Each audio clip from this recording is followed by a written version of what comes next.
I don't know if you ever go out to paint outdoors and you run out of time. Well, I want to show you what to do when that happens.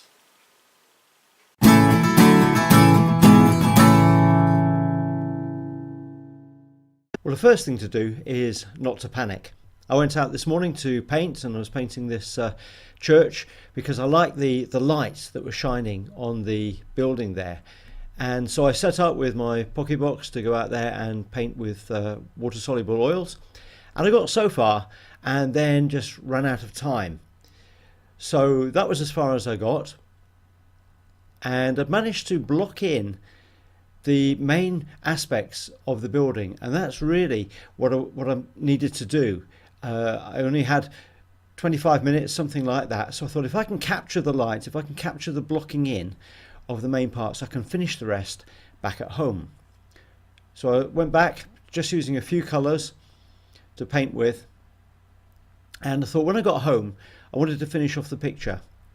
Now the danger of doing this at home is that you then begin to fiddle, because you can sit down with a nice cup of coffee, you've got plenty of time, and you think, right, I've got a photograph here and I'm going to put in all the details and all the bits and pieces. But what's really important is to keep that freshness and that spontaneity that you would have if you were sitting outside and painting. So what I do is to actually set a time limit on myself. I'll say, okay, this picture needs another 15 minutes, or it needs another 20 minutes, or half an hour, or whatever. But actually, what I want to do is just to paint it in the same spontaneous manner as I was painting outside.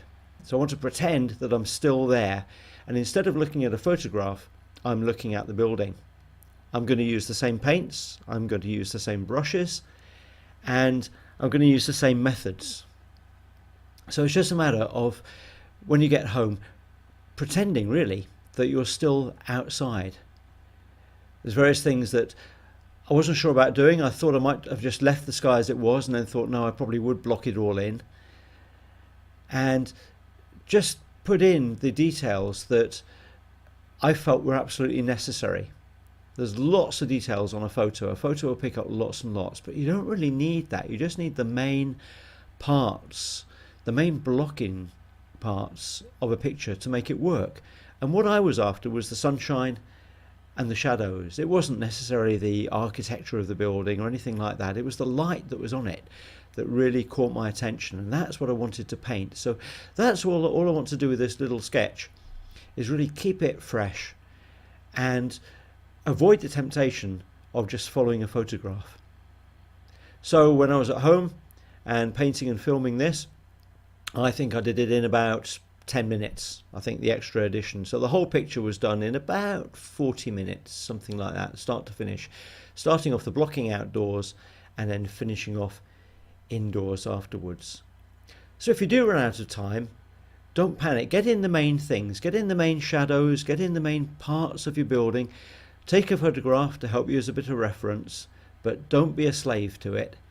And when you get home, just paint pretending that you're still outside, pretending you can hear the noise of the traffic and the people around and the sun moving across the buildings as you go. And keep your painting fresh.